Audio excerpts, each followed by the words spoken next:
Hello, we're working on the very beginning first skills that are needed for watercoloring. I'm so glad you're here. I'm looking forward to giving you basic, great information just to start with. My name's Anna Marie Steffenson. I'm an international artist with artwork in dozens of countries, and I'm so glad to spend this time with you. Welcome. We are working on the flat wash, and when you're preparing for something like this, as a watercolorist, in painting, you only need three things. You need your brush, you need your pigment, and you need your paper. If you have those three things and you bring along your water, that's all you need. Brush, paper, pigment. You'll have everything you need.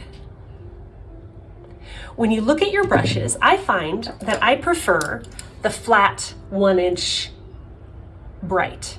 Another option for making a flat wash is a mop brush or something that has a large load capacity. What you do not want when you're painting your wash are the very small volumes. What we have is a rigger and just small brushes. You want to be able to have a large volume of moisture all at once. So these are the brushes. I do not recommend a small brush. I recommend the biggest brush that makes sense for the size that you're painting. And we're going to do a variety of colors today. And we're gonna keep within the theme of blue.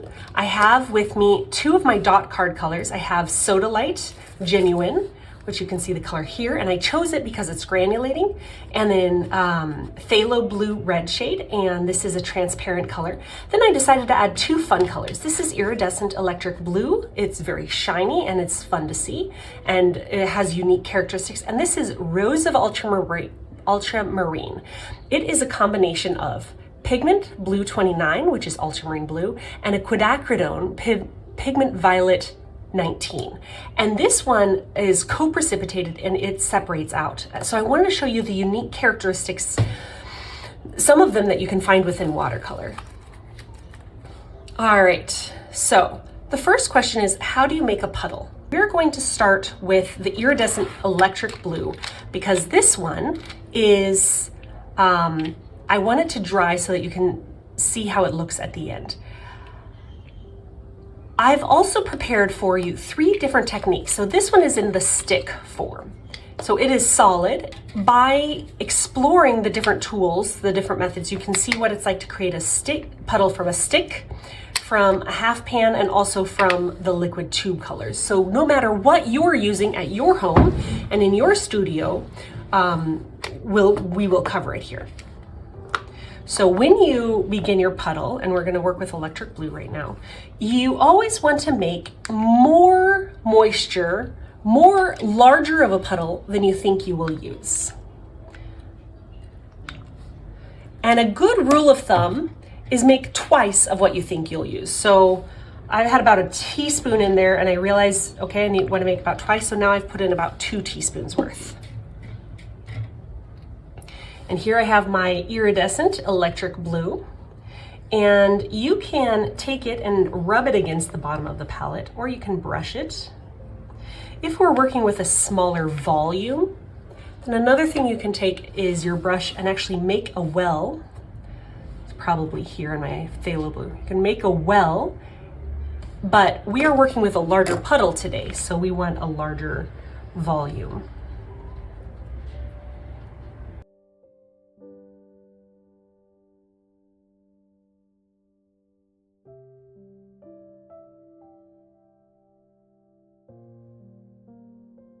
All right, so what we have here is we have the blue all mixed together and we have the puddle. You can see the stick is back in its container here.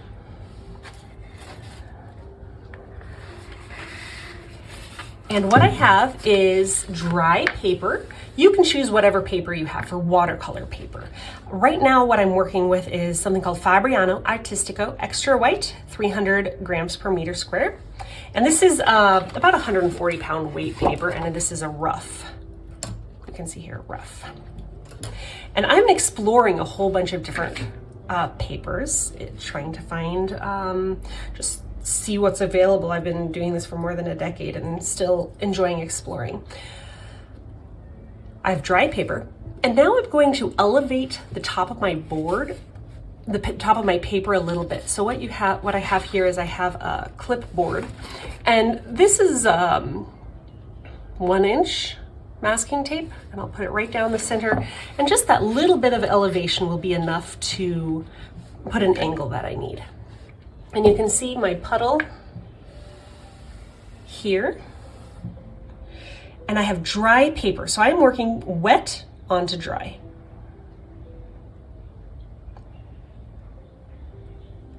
You lay on your first layer of color and you get a bead at the bottom. And this bead of the moisture is what you are working with. Now, as a watercolorist, you are racing against evaporation. So I'm watching this here carefully. And what I'm doing is I'm starting at the top and slowly working my way down. Notice I have this on rough paper, so that is adding texture as it goes down. And the pigment of this iridescent electric blue is settling into the furrows of the paper. Okay. That's probably a good size for me. So what I've done is I started at the top and I've worked my way down. I've worked quite fast.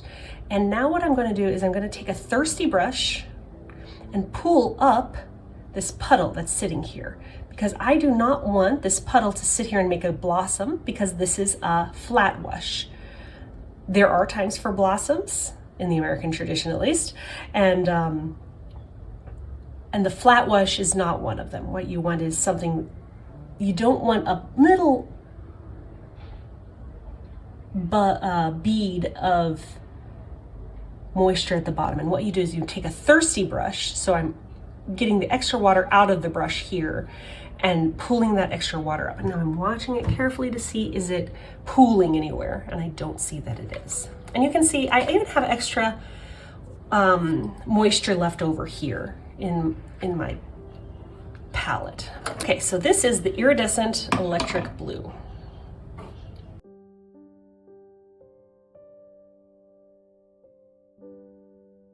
And the brand is Daniel Smith. All right.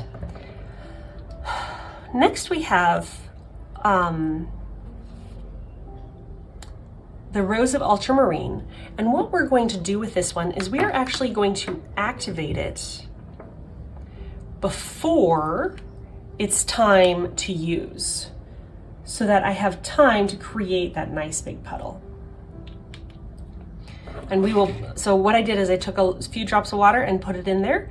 Now we're going to step away and we're going to try the Sodalite. And I love the Sodalite. I'm having a romance with this color right now. It's so beautiful. And I love it for its granulation. So I'm opening it for the first time and it pushed out a little bit at the top, and that's normal within a watercolor.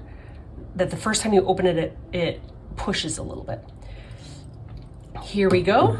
And I'm taking my brush, cleaning it off so that we can try another one. So iridescent electric blue is a shiny color, and we are now going to a granulating color. And when I'm mixing this from the liquid,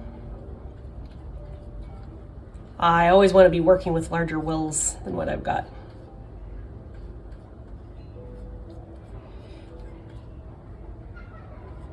You want to make a puddle that is a consistent texture all the way through.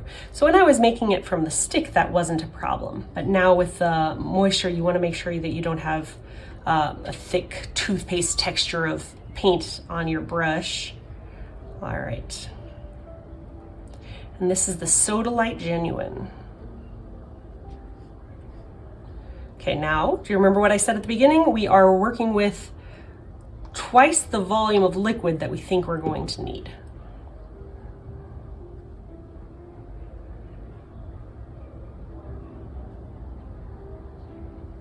So it would be best really to just be working in one puddle here so that it would be consistent all the way through, but we work with what we've got. All right, so you can see my brush is quite soaking wet. There's almost a drip pooling at the bottom, but not quite. And again, starting at the top and then working my way down and across. And you can already see this beautiful granulation coming out.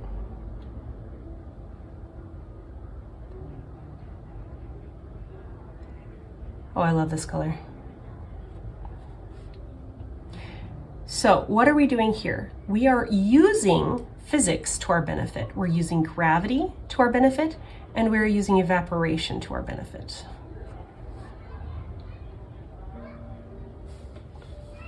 Wow, I love seeing how this granulates on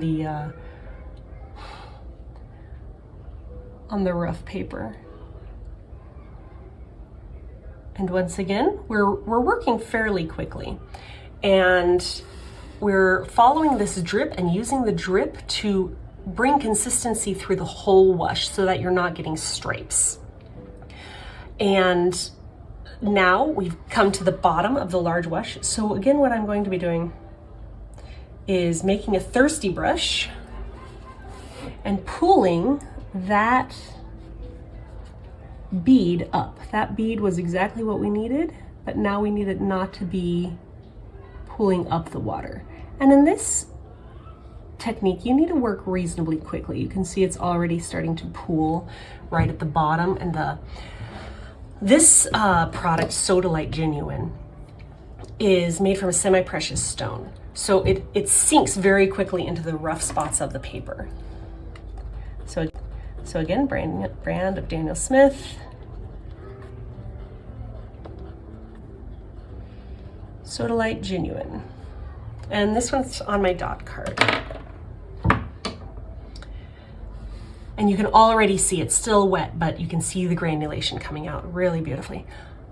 An important detail when you are working with a color that is granulating, you want to not move this paper while it's drying.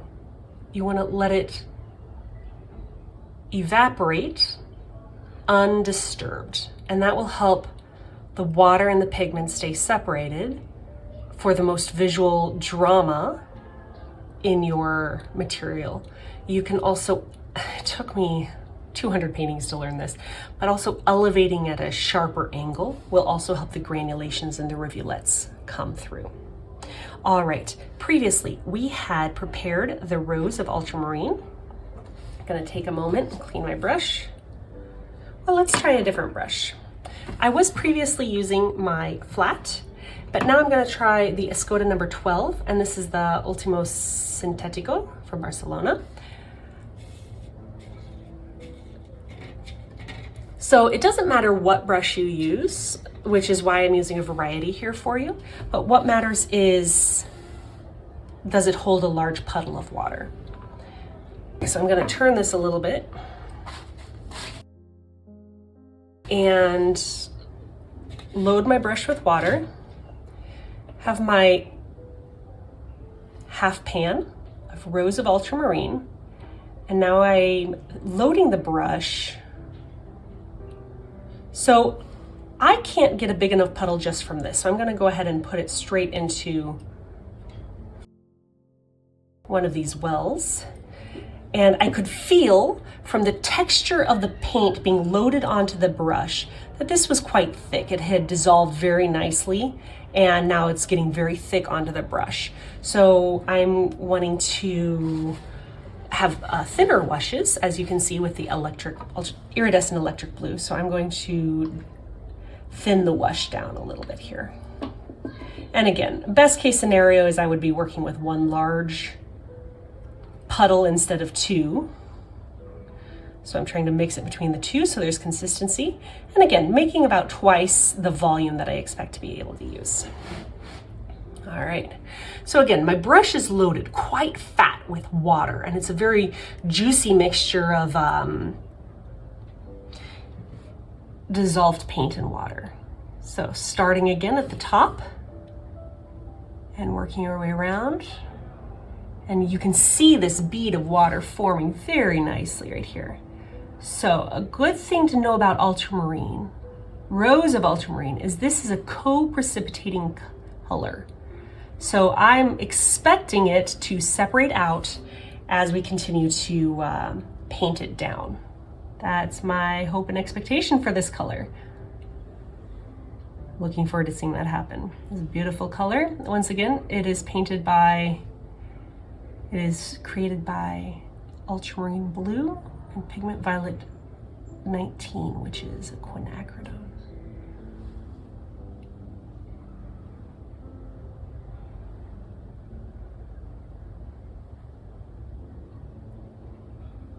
So you can see I brought the bead working down through the paper, and now I'm bringing it to the side. Squeeze out the extra moisture. I can even do that into a rag, and then pull this extra moisture up.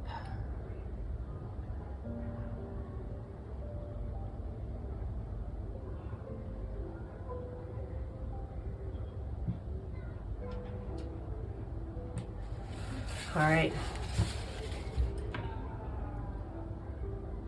That's going to be an interesting flat wash. All right. This is Rose of Ultramarine.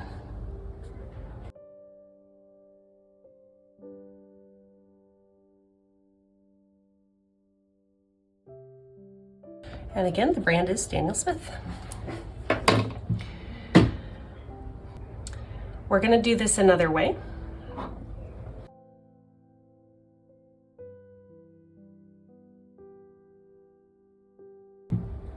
We're going to see if we can make a puddle straight from the stick. So what we have is a very loaded paintbrush with a lot of moisture and water in it, and we're just going to wash it along the edge here.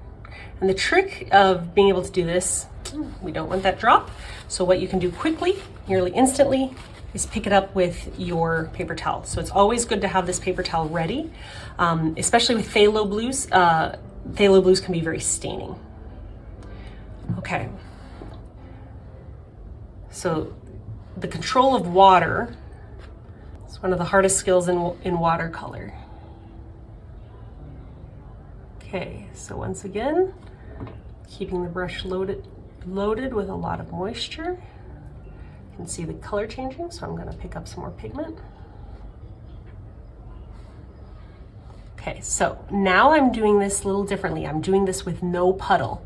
Again, I'm working straight from a dry stick with a very wet brush working into dry paper. So now I'm going to take this and try to go pretty quickly using the bead all the way down, but I can see it's already getting stripy. So I'm going to work the other direction and try to just make this whole puddle. There we go.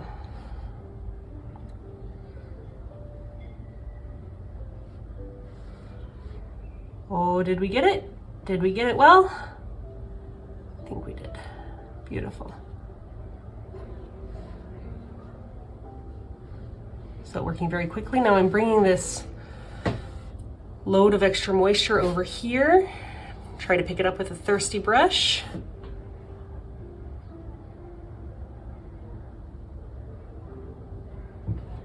There we go. So over here you can also see I'm getting a little bit of a puddle forming. So this has the potential of causing a blossom, which can be beautiful, but we're not wanting it here. That's not the purpose of a flat wash. All right, so we have Iridescent Electric Blue, Sodalite Genuine, Rose of Ultramarine, and Phthalo Blue red shade. Red shade, Phthalo Blue red shade, and Sodalite are on my dot cards. Okay. Normally you don't want to put your pigment onto your paper because it has the possibility of damaging it quickly. So what you have here is a flat wash. We have reviewed flat wash with shiny pigment, which includes a mica to make it reflective. We have Primatech, which has the ground up semi-precious stone of Sodalite in it, and it's very granulating, and that's the reason we chose it. Then we have Rose of Ultramarine, which is co-precipitated, and it will separate out, but the point of a flat wash is trying to get it not to separate out. You can see a little bit here and a little bit in the furrows of the paper, but otherwise it is quite a good flat wash. Here we have the Phthalo Blue red shade, and the wonderful thing about phthalo is it's very dominating and intense all at once, and you can see that already here. And after it dries, then we'll be able to look at it more closely. What you have is 100%, this is all you need to know how to do a flat wash. You know how to do a flat wash with your half pan, you know how to do a flat wash with your sticks, you know how to do a flat wash with your tube colors. You need paper, paint, water, brush. You've got it. What we're gonna do, one more thing, is we're going to do a bad one. Okay, we have a very small brush. We are going to take our Rose of Ultramarine, and we're gonna try to do one that's bad. We were talking about why we don't do a very small, small brush when using a flat wash. And the reason is because it can get stripy really quick. You can see my bead is not unified because the brush is not carrying enough water.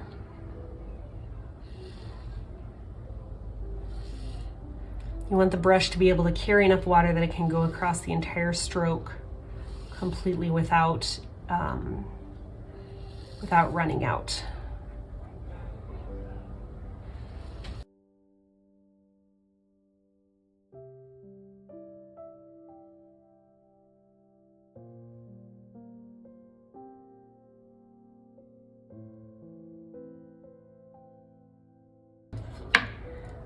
So this one is an example of streaks.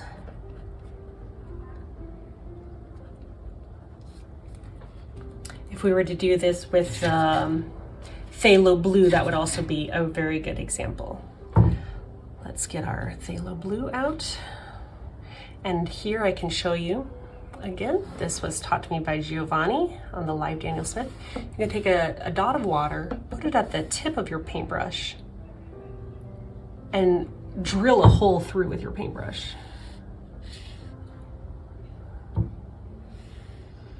So what I'm showing you here is why you use as big of a brush as possible.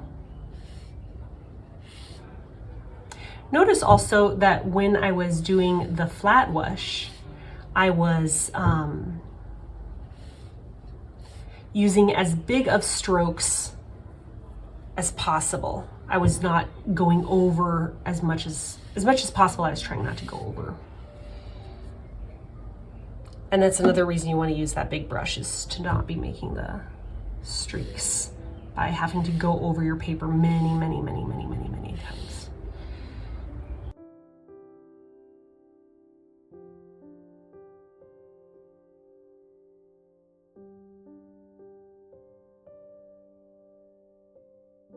So I'm giving you an example here of how not to do it, going over your paper multiple times with a small brush.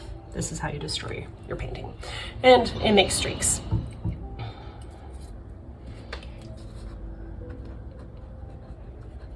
Streaks with a small brush.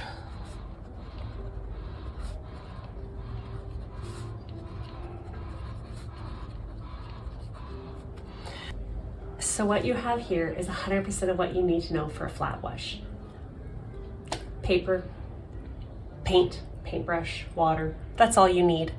A little bit of elevation, and to work quickly and to bring the bead of water going down using gravity and the evaporation for your benefit.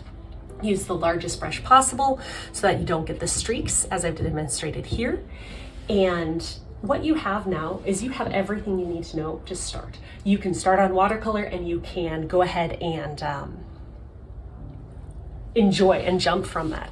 And let's see if I can bring this up. If you can see the shininess of the iridescent blue right here, shiny, of the granulating Sodalite, Rose of Ultramarine, and the phthalo blue. You're now an expert on a flat wash. You're no longer a newbie. I'd encourage you to go ahead and watch 1 or 2 more videos on very beginning skills and run with it. That's all you need. You have everything you need now.